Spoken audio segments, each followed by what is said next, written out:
Olá, gente! E aí, como estamos? Bom, chegamos no 23º dia do nosso jejum.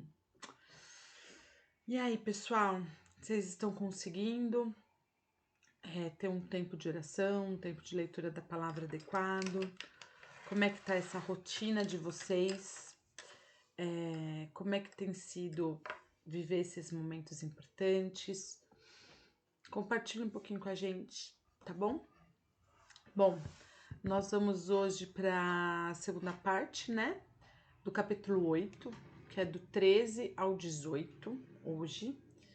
E eu acho muito interessante porque vai falar sobre a questão da festa dos tabernáculos. E vamos lá, vamos ler um pouquinho aí sobre isso. E eu acho que é bacana a gente ler esse capítulo 8, gente, né? Dentro do que a gente falou ontem e com o que a gente vai falando hoje. Por quê? Acontece muito a questão das pessoas lerem a Torá, né? Lerem ali as leis de Moisés, lerem o que estava acontecendo ali, elas acreditarem naquilo que elas estão lendo, então elas estão sendo aquebrantadas na presença do Senhor. E agora a gente vê elas o quê? Obedecendo com alegria, né? Então acho que isso é algo muito importante nesse momento para a gente parar para refletir um pouco. Vamos lá, Neemias 8, do 13 ao 18. No segundo dia do mês, os chefes de todas as famílias, os sacerdotes, os levitas, reuniram-se com o escriba Esdras para estudar as palavras da lei. Então, aqui o que estava acontecendo? O estudo novamente, todas as famílias estavam reunidas para estudar a palavra, que é o que? Ler, estudar. Descobriram que estava escrito na lei que o Senhor tinha ordenado por meio de Moisés que os israelitas deviam morar em tendas durante as festas do 7º mês. Então aqui, lembra que a gente falou? Crendo. Então aqui eles descobriram que estava escrito na lei. Então aqui eles estavam entrando, né, dentro desse lugar do crer. Por isso, anunciaram em todas as suas cidades em Jerusalém. Saíam as montanhas, então por isso anunciaram em todas as cidades e em Jerusalém. Então esses anunciaram era o que eles já estavam obedecendo o que eles tinham lido, certo? Porque eles já estavam o quê? Anunciando a todas as cidades e em Jerusalém. E agora vamos lá, né? Saiam às montanhas e tragam ramos de oliveiras cultivadas, de oliveiras silvestres, de murtas, de tamareiras e de árvores frondosas para fazerem tendas, conforme está escrito. Então o povo saiu e trouxe os ramos. Eles mesmos construíram tendas nos seus terraços, nos seus pátios, nos pátios do templo de Deus e na praça junto à porta das águas, e no que fica junto à porta de Efraim. Todos os que tinham voltado do exílio construíram tendas e moraram nelas, desde o dia de Josué, filho de Num, até aquele dia. Os israelitas não tinham celebrado a festa dessa maneira, e a alegria deles foi muito grande. Eu acho interessante esse versículo 17. Todos os que tinham voltado do exílio, então assim, eles construíram tendas e moraram nelas, desde os dias de Josué, filho de Num, até aquele dia os israelitas não tinham celebrado a festa. Por conta do que, gente? Por causa da perseguição, por conta da destruição, por tudo que aconteceu com o povo de Israel. E a alegria deles foi muito grande em estar celebrando aquele momento de festa dos tabernáculos. Porque, querendo ou não, eles estavam vivendo novamente um momento de restauração.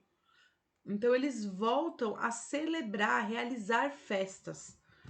Dia após aí o 18, dia após dia, desde o primeiro até o último dia da festa, Esdras leu o livro da lei de Deus.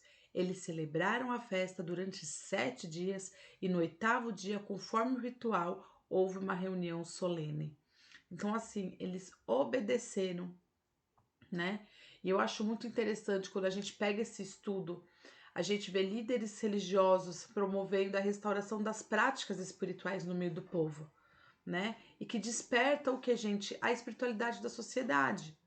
Então, assim, após todo esse evento público do que aconteceu, né? O chefe de todas as famílias, os sacerdotes, os levitas, eles se reuniam ali né, com Esdras, para estudarem a palavra da lei. Então, nesse estudo, gente, eles redescobrem a festa dos tabernáculos. Olha que interessante.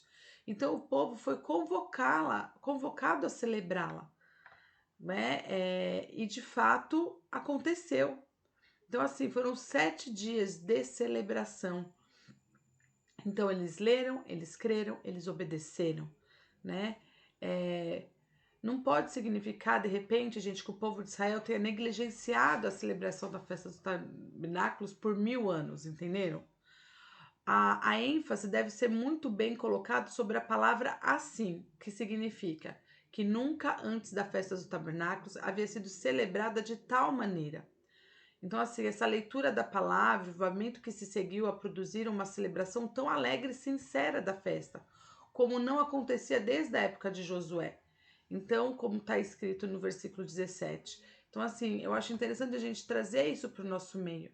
Que, querendo ou não, o jejum e o que a gente tem feito hoje como ministério jovem, o que a gente tem vivido hoje como filhos de Deus, onde a gente tem tentado ser relevantes dentro da nossa sociedade, é de fato para que a gente possa despertar essa espiritualidade em nós e que a gente consiga também, em nome de Jesus, despertar a espiritualidade dos que estão à nossa volta.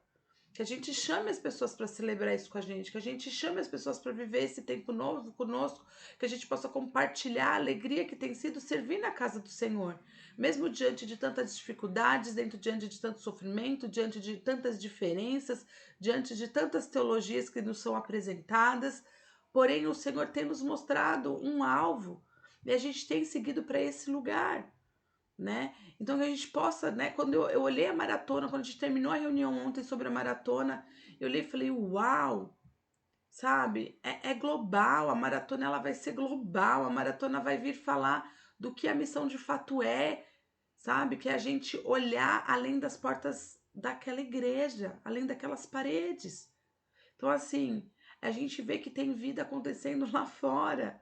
A gente vê que é possível falar do amor de Deus. É possível a gente olhar para lugares onde nunca chegou o Evangelho e compartilhar com alegria sobre o Evangelho. E a gente está vivendo esse momento de restauração, esse despertamento espiritual. Aqui eles estavam sendo despertados espiritualmente, eles estavam sendo despertados e eles já estavam, porque quando aqui fala descobrindo, né, dentro das escrituras, dentro das leituras que Esdras ia fazendo, eles já iam obedecendo.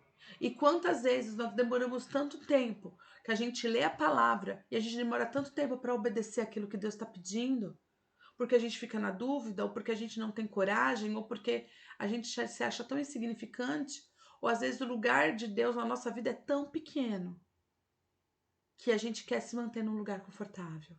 Porém, o Senhor tem chamado toda a nossa equipe para viver num lugar desconfortável, mas alegres, sim.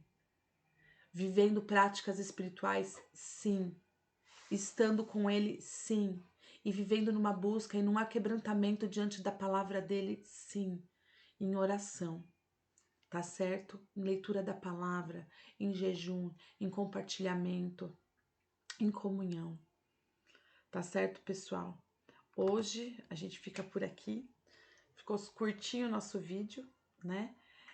Então que a gente possa de fato prestar atenção da gente ser relevante na nossa sociedade, que a gente possa obedecer aquilo que o Senhor nos pede de uma maneira agradável, né? Pra gente sendo cada vez mais parecido com Jesus e estarmos realmente cada vez mais agradecendo o nosso grande Pai e fazendo parte dessa família.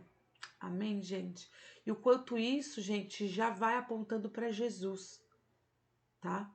Esse principalmente o obedecer, né? Jesus ele veio para obedecer, ele obedeceu, ele cumpriu o propósito dele aqui na terra, ele morreu na cruz por mim e por você, ele restaurou algo que estava desconectado, né? E agora a gente tem livre acesso ao trono, nós temos livre acesso a Deus através da cruz. Então, assim, que a gente possa lembrar desse momento, trazendo à nossa memória tudo que o Senhor, os princípios, os valores daquilo que Ele nos deixou e fazer isso com alegria, de uma maneira agradável, que realmente a gente possa viver esse lugar, sabe? De libertação, da festa dos tabernáculos, né? Viver esse momento de libertação, de ter saído daquele exílio. A gente saiu, se a gente for parar para pensar no Novo Testamento, o Senhor Jesus nos libertou. Então essa festa tem que ser interna todos os dias no Senhor, gente. A gente pode ter acesso a esse lugar. Então que muitos outros possam ser libertos da mesma maneira que a gente tem sido a cada dia, tá bom? Beijo, gente. Deus abençoe.